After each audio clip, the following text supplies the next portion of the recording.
YouTube, it's Faye, and for today's video, I have this gorgeous 1994 Toyota Supra in the shop, and I have a laundry list of work that I've got on it, basically doing an entire like engine bay transformation, along with actually getting it running right. And honestly, for this whole project, I've just been working on it. I've just been going for it, and I haven't really taken the time to film anything for you guys. And then it occurred to me, I don't know how I'm ever going to achieve my dream of being an actual like full-time automotive YouTuber if I don't put any effort into making videos. So for today's video, I'm going to catch you up with where I'm at on this project, and I'm going to start a little mini series on it and just show you where it came from and where it's going and take you along for the ride. So let's get right into it.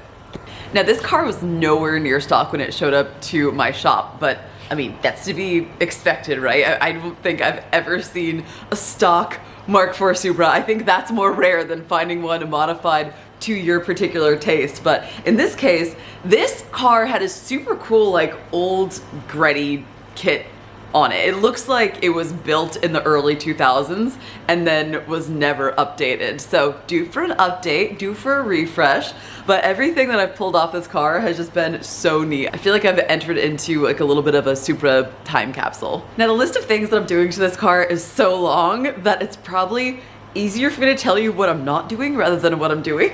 But basically, in summary, this car was running on some really old technology, but was like cutting edge at the time. So speaking of time capsules, we've got this old HKS vane pressure converter. Super cool, but removed all of this old stuff, and we're upgrading to something which is also still kind of old, but an upgrade from this, and that is the AEM V2, so I'm going to be installing that. Also doing a total wire tuck and a forward-facing intake manifold, which of course many of them require relocating the battery to the trunk, so I'll be doing that as well, and just fixing some odds and ends. So let me show you where I'm at. So right now I'm doing a test fit of everything, like a dry run test fit. So I have the intake manifold bolted on with just a couple nuts, and there's no gasket in there or anything like that. It's just sitting where it's gonna sit so I could install the throttle body. Now, originally the throttle body actually hit the fuse box, and I was unable to install the throttle position sensor because this was in the way. Not only that, but the power to the fuse box comes in on that stud right there. So you gotta keep in mind that the engine's gonna rock, the engine's gonna move when it's running, and so I didn't want there to be any chance of the throttle position sensor bottoming out or hitting or just rubbing or anything like that. So what I ended up doing was making a couple brackets. I took everything apart, and there are two bolts that bolt this down underneath. I made just some teeny little brackets. I literally just bought some random like hardware brackets on Amazon. I've got a ton of them. I use something like this, and let me just show you my drawer. Like, look at all this random junk that I have. You never know when you need stuff like this, and trips to the hardware store normally are frustrating. And it just takes time. So I like to have random stuff like that in stock and pieces of metal. So now that I know where this is gonna sit, I'm going to run the power cable back through the wire harness into the car and back to the battery. Another thing I'm doing is a wire tuck. A lot of these wires were not used at all. So the ones that just were not plugged in at all prior to the vehicle arriving are in purple. And then everything else, as I'm disconnecting it, are in green. And my favorite place to run the wire harness is kind of already in the factory location here. So I'm gonna wrap all the wire harness in this stuff when I'm done, and when I've got everything pulled out that I'm gonna pull out. And once it's underneath here, you're not gonna be able to see it at all. It's gonna look so good. But yeah, just going through every single wire, figuring out which ones I'm using, which ones I'm not gonna be using, and then I'm slowly pulling all of them back out and back through where the ECU is. Also, the power steering reservoir was here at one point, and it clearly didn't fit, so that's another hurdle that I'm gonna have to cross at some point. The factory throttle cable does not reach the location of the new throttle body, so I'm gonna be installing the new throttle cable today. And then, now that I've figured out where this is gonna end up, I can start making this pipe, and I'm gonna cut my hole. I had to pay someone else to do on mine because I was too freaked out about it. But for some reason, I have no problem doing it on someone else's car. So no big deal. I'm also going to be moving this gorgeous blow-off valve to right over here, like I have on my Supra. It was originally here on literally the ugliest pipe I've ever seen. This did a huge disservice to this gorgeous engine bay. You can also see that from at least the beginning, I've cleaned up a lot of the wiring. There is an ABS and traction control relay box that sits here. I just gently tucked it out of the way. Got all these wires that we are still gonna be using all tucked up and put out of the way, and we've got a beautiful intake that's gonna go here, and I'm gonna make a little pipe that goes here. And I just cleaned this up and just gave it a quick little spray with some spray paint, no big deal. Eventually, he is gonna pull the motor completely and redo all the engine bay, but this is, you know, round one sort of thing, proof of concept. I am gonna be deleting the ABS and traction control as well, so ABS and traction control is over there. That's going to clean up a ton of this as well, so there's gonna be nothing going on over here either. Also been finding a ton of wiring like this. It's no wonder the wideband doesn't work, but we're gonna be installing a new wideband. This is already starting to look a lot better here since I've removed all this extra stuff, but man, this kills me. Eventually he does want to go with one of those badass bulkhead connectors, but that's something that we're gonna do at a later date. And then I'm also just cleaning up a bunch of this stuff. Like, this is just old. It has done a great job, but we're gonna clean it up. We're gonna change the colors to black and gold and make it look really beautiful, and then also run right. It's sort of not running right now. Now, the customer provided all of these parts, a lot of these parts. And well, and you can tell that some of them I bought. But most of this has been a little bit of a jigsaw puzzle trying to figure out how to get everything to fit together, because it was not all intended to go together, as with most project cars when you buy a bunch of stuff from a bunch of different places. And that's why the mock-up phase is so important. There's a lot of on, off, on, off, on, off. What parts do we need? What's gonna work with what? And one thing that I'm currently running into is that the injectors that were originally on the car do not fit into the new manifold. You can see they have a very wide base and they fit great into the factory manifold, but this manifold is made for some different injectors. There's just no way. Look at the massive size difference there. So we've got to get new injectors, which also will probably mean that we need new pigtails, but that's okay, because I am not stoked on the pigtails that are on here currently. Yeah, I don't know, maybe they're fine, but I just sort of want to take apart and redo all this wiring. Anyway. All right, so now that I've caught you up with where I am currently, what are we gonna do today? Well, I've got this throttle cable that came with the kit, made in China, and I'm gonna test fit it and just see if this is gonna work or if I've got to add more parts to our list. Climbing inside the vehicle to get to the throttle cable, and you can see that I've taken a lot apart on the inside too. There's some gauges that didn't work, a factory clock that's gonna be installed, redoing these gauges as well, and some bulbs were burnt out in the instrument cluster. So this is where we're at. I'm also gonna be replacing the carpet and of course ripping up the entire interior so I can run battery cables into the trunk for the battery relocation. But now that I'm in here, I'm kind of regretting disconnecting the battery to the power seats so I can't push them back any further. I think I'm just gonna remove the driver's seat real quick.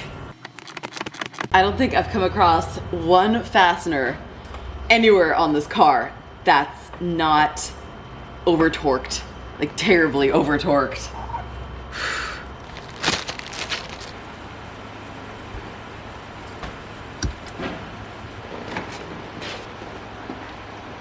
Yay, treasures! So I'm actually not super concerned about the carpet right now. I mean, normally I wouldn't just climb in with, you know, dirty shoes, but we're actually gonna be pulling this all the way out, not just to run the battery cables, but the owner has a black carpet that he wants to put in, and then he wants to like reupholster the seats in red. So I think it's gonna look super, super sick. But for now, we just need to be able to get to the accelerator pedal. So now it's time to detach the throttle cable from the pedal assembly. And there are two 10mm bolts that attach it to the inside of the firewall here. So when you pull the boot off, you've got this blue clip. And if you just kind of squeeze it from the back side, You can pull this out without breaking it, just like that, and then it slides out.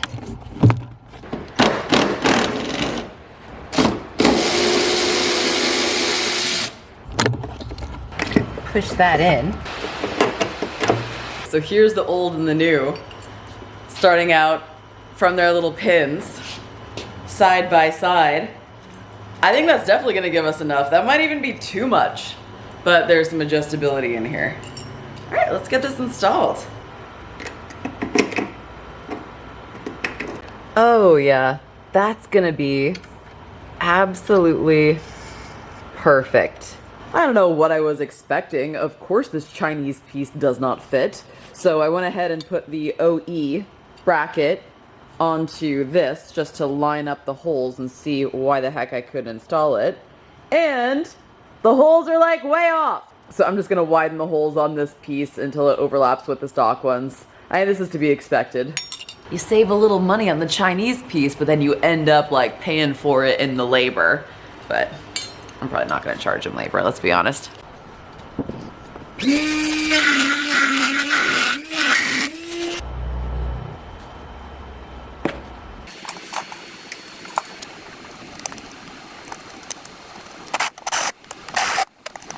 Oh God, those bolts are very long. I hate them. This did not come with new hardware. It wanted us to reuse the old hardware, but there is no freaking way I'm letting it look like that. So I'm just gonna switch up these bolts. Way better. This is what like that miscellaneous hardware line on your repair orders is all about. And I just kind of do it in increments of $5. But for the record, I don't steal customers' hardware.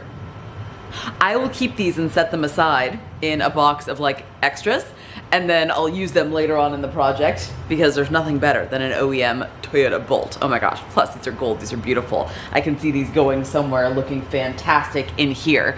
But when I'm done, I give them back to the customer, or I can say, hey, you can let me keep those extra Toyota OEM bolts that I replaced or that, you know, aren't needed anymore, and I can remove the miscellaneous hardware charge.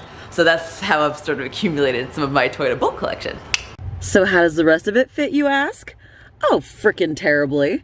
Of course this little white plastic clip doesn't actually fit up into the eyelet here like it should, but I'll modify it and make it work. But also, look how far out that bump stop goes for the pedal. Like, I have very little pedal movement.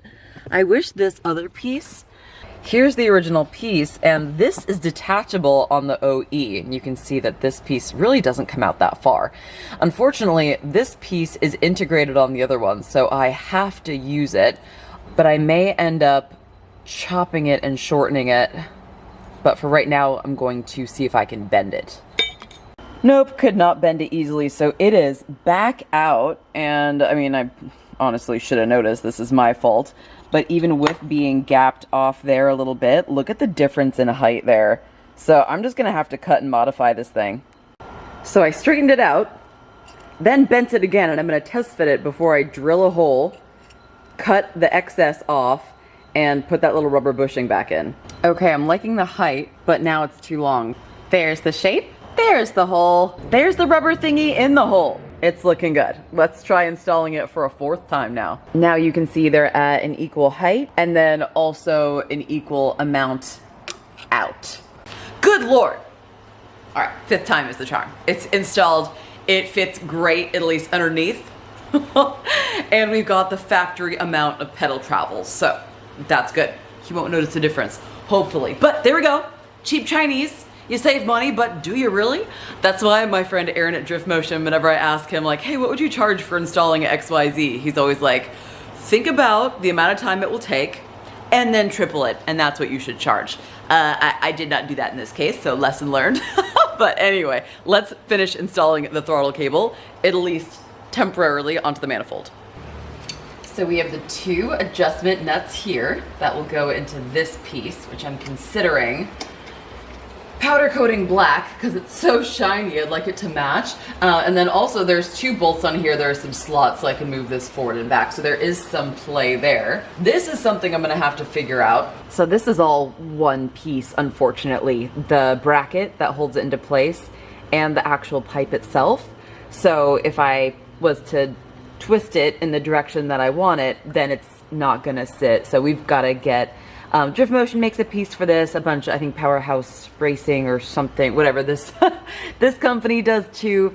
So we'll just find one and we'll figure out where the reservoir has to go. And then this piece is gonna slide into the hole here, and then we're gonna put that there. So when it goes in, it should be preloaded ever so slightly. However, it's gonna be up to the tuner to set the throttle position and everything like that in the software. I am not a tuner.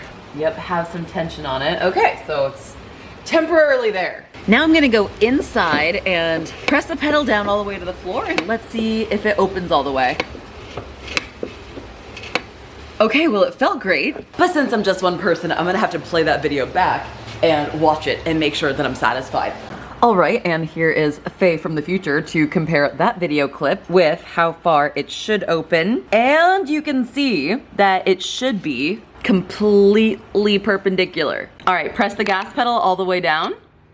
So I can move it just a little bit more. So I think I'm gonna adjust that pedal.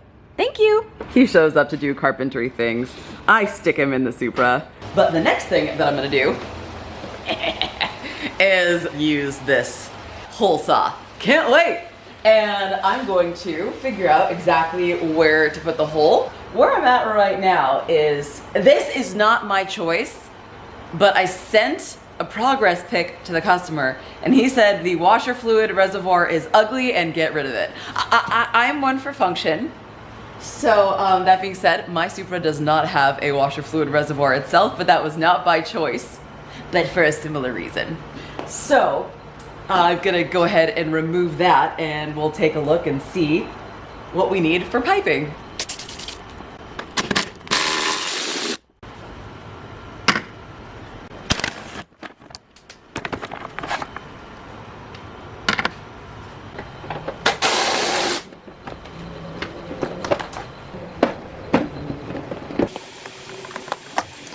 So now we got space. And here's what I'm thinking for this piece. I'm actually thinking of two separate pieces just for ease of install and also just simplicity and having some flex. I'm thinking 90, 90. And I want the coupler here so you can't see it. I also think that I want it to be a reducer coupler because this is actually a smaller diameter than the throttle body itself. And to keep the balance, he's got this big intake pipe, like right straight to the turbo. And because it's such a large diameter, I don't want to instantly on this side go from 90 millimeter like down to a smaller diameter. It'd be nice to keep everything congruent up where you can see. This piece up here is going to be a little bit more complicated because we can't go straight down because this is the frame. The nature of the body is going to dictate where we can cut a hole. I am still using this plastic piece to run wires. I want to go here in this empty spot. It just looks like the perfect place. So that's going to have us come sort of up, over, and down. So this is the part that's going to be a little bit more challenging. So this is cool. This is something that I had laying around, and it's actually a charge pipe off of my blue Supra, my light blue Mark III, and old kit. But I'm sorry, was that made to go here? Oh my God. Yes, that is pretty much perfect. Obviously gonna put some hose clamps on there, put some gold ones, and I've got this 90, and I'm thinking if I just trim it, then it's going to fit perfectly up in here to connect the two, and it'll point down perfectly to this existing pipe. Measure twice, cut once.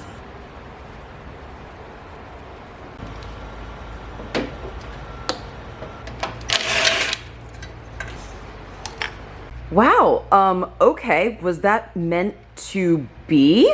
So added a longer coupler here, got the 90 coupler up there, got a straight piece here just to make up this extra length. And this I already had, that he already had. And look at this. That's just the perfect shape. I obviously do need a longer coupler here, so I'll get one on order, but that's just temporary to make sure that it works. Now, before you get all up in arms and judgy and telling me that there's a much better way that I could do this, look, you guys. What we are going to eventually do is, see how the turbo is right now? It has that elbow welded on there. And we do eventually want to plumb that straight down through here and right to the intercooler. And you can see, this is where the traction and ABS relay box is. I am going to make a little mounting bracket for it. This is just the general area it's gonna end up, and it's zip tied for now. I wanted to figure out this charge pipe location first before I hard mounted that and made a bracket. We're just gonna work with what we got, not spend a ton of money on it, just make it work and make it look decent for now. Then when this car comes back to make more power and actually pull the engine and do a lot more to it, that's something we'll do later on. Look, Brandon's here. All right. Fantastic. He's actually gonna make me some shelves for this. I got this from Advantage Lifts, and it's actually supposed to be a place to hold tires, and I was gonna hold tires on there, but then Brandon made me other shelves where I'm putting my tires now, and actually the seats for the Mk4, and that's working out great. So I'm gonna be using this to hold all the parts and organize them as I remove everything, because right now things are just kind of everywhere. Check out what Brandon's driving right now, by the way. Side note, this thing is sick. Hi. 2024 Toyota Tundra. We are borrowing this for a month to go to Supras in Vegas. I'm so stoked, but that is another topic for another day, as are those Supras. We'll get there. I've got a plan for one of them, and I'm gonna part the other one out. So stay tuned if you want Supra parts. Bye, honey. All right, so here is the final resting place of everything on this side. Like the air filter nice and pointed down. There's a big opening, a big gap right here for air to come in. It would be cool to make a custom air box so we really can get cold outside air rather than sucking in some hot engine air, but that's, you know, something we can do later. For this piece now, all I need to do is order a longer coupler here, and I'm gonna take this off and sandblast it, and then I want to powder coat this or paint this a specific color. Do you see how this is like super gloss black right here? This is anodized, so it's a little bit of a softer finish, a little bit more matte, but then it's quite different from the texture that we've got up here, which is even more matte. So I want to create a texture balance to tie everything together. So what I want to do is bring this texture and then a matte finish on this pipe, and then bring this glossy, beautiful finish to this pipe that I put here when I'm done with it. I'll take it off, powder coat it, that color. So that way we've got a balance of everything, and we don't have to strip and redo anything or repurchase anything, because he's happy with this setup. You also may have noticed that the valve covers are off. I just pulled them off really quickly to give them to the customer, who's going to strip them and paint them however he wants to have them done. So he's got them right now. But while I'm in here, I'm actually thinking this might be a good opportunity to pull every single one of those spark plugs, see what he's running, and just see the overall health of inside the engine. All right, well, I'm glad I decided to pull those. Can see the electrode is starting to get worn down a little bit. Also, check out these machining marks. So weird. Not every single JZ cylinder head has these. I've worked on plenty that I've never seen these before, to the point where it was a surprise to me today the first time I looked at these. But it comes from the factory that way, and those are normal. It's a new day. And check it out, we got parts in. This is just mock-up. This is not the final placement of this hose clamp, nor is it gonna be the final color of that hose clamp, but I'm thinking 90 over, and then I've gotta have enough room for the blow-off valve here. I've gotta have some straight, and then this is gonna go down. So I'm thinking, put the hole there.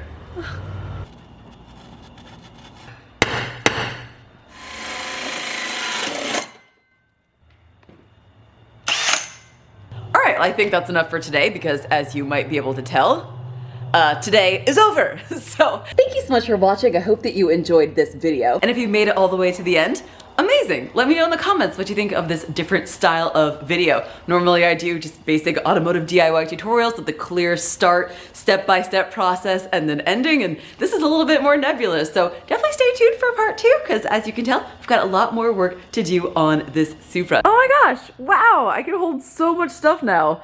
Brandon just made me these shelves out of like scrap wood that we just had laying around, like free stuff. And then he cut into them so that they're gonna sit and not move on these little things. Ah, amazing! So now I have space. I'll start ripping out the carpet. I guess that's a little teaser for what you can expect in part 2 of this series.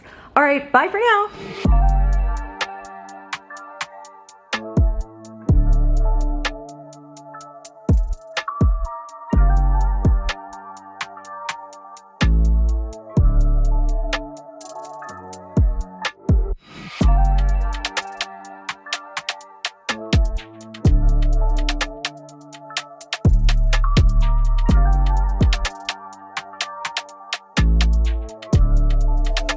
This tortilla got accidentally burned, so I'm gonna give it to the chickens and see what they think about it.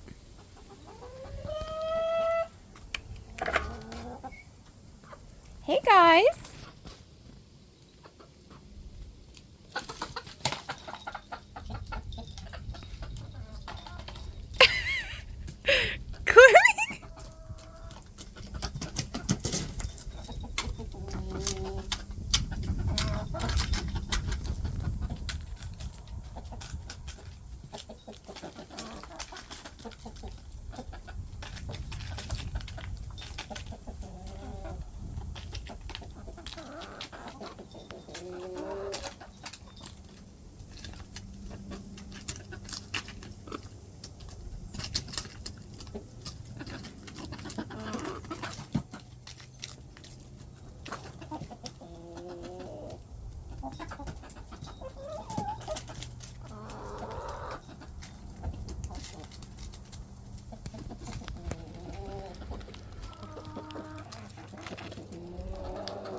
They love it.